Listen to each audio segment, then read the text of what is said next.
O 3 minutes. Pakichat na lang po yung wala pa. Nauna pa si Consi King. Si Consihal King Echeverry. Makakadaupang palad at mapalad ang komunidad sa WBN Headcast. Alam ko sa at makakasama natin si Consihal King Echeverry ngayong araw para pag-usapan sa pamumuhay ng mga posibleng pag-usanayan sa pagkakulang. Magandang hapon po sa inyong lahat. Sanghay po, Consi. Hello po. Magandang hapon po sa inyong lahat, sa ating viewers. Welcome to our vlog.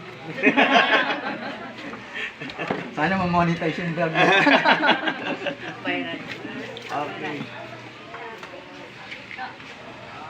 Sige po, magandang hapon po sa ating lahat. Magsisimula na po tayo. Pwede siguro isang maikling panalangin. Sinong pwedeng mamuno, yung medyo malapit sa Diyos? Kahit medyo lang. Dapat yung malayo sa Diyos Ay, ang magdasal. dapat yung malayo. Para mapalapit. Yung kalbo dyan, Yung pwede. galing sa iping pani para sa ko, si Ipeng. Yung walang buhok dyan. Para hindi naman puro pera pinag-uusapan mo sa ko. Si Ipeng na po yung nasa ko ng Ipeng. Sige po, si Vice na lang. Si Vice. Ako yung nakaraan. Ay, ikaw ba yung nakaraan? Sabi niya sa lahat. Talaga, parang malalapit sa Diyos eh, no? Sige, ako na. O sige, si Connie. Okay. Ano man, anak, sige sa Panginoon, ngayong araw na ito, nagpapasalamat kami na nagkasama-sama, nagtipon-tipon, upang pagpurihan ka ang ating pangalan, lalo na kami makapagtulungan kung paano ang maagandang gawin para sa nakakami dito sa lugar. At hinong namin ay maging makabuluhan ang aming mga pag-uusapan at maging matatag ang aming loob at palata sa iyo. Magtiwala lang kami sa iyo at sa iyong kabutihan. Amen. Amen.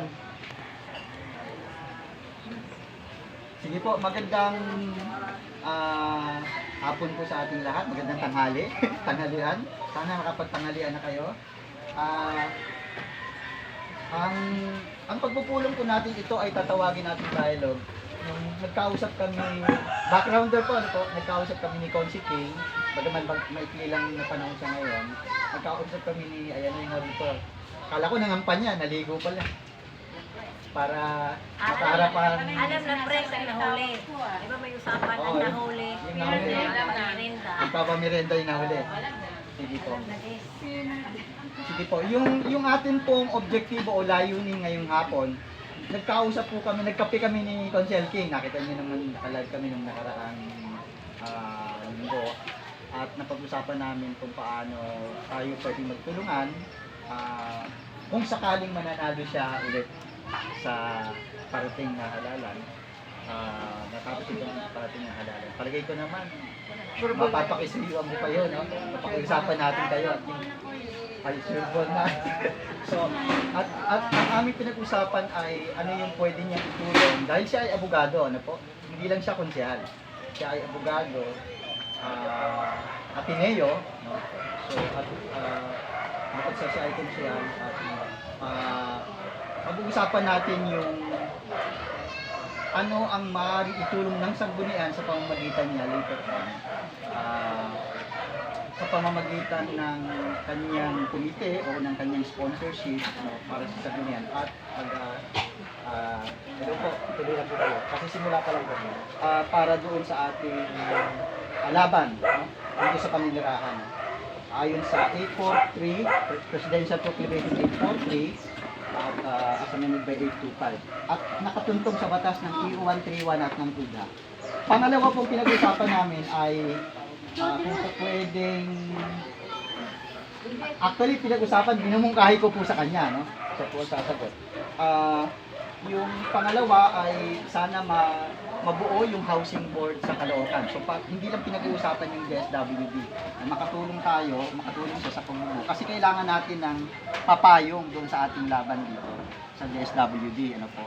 So syempre kailangan din ng mayor, pero syempre kailangan ng tulong ng sanggunian para magsagawa ng batas. Pero kasi yung tatay niya po ay pumirma noong unang advokasya ng mga bandang 2006.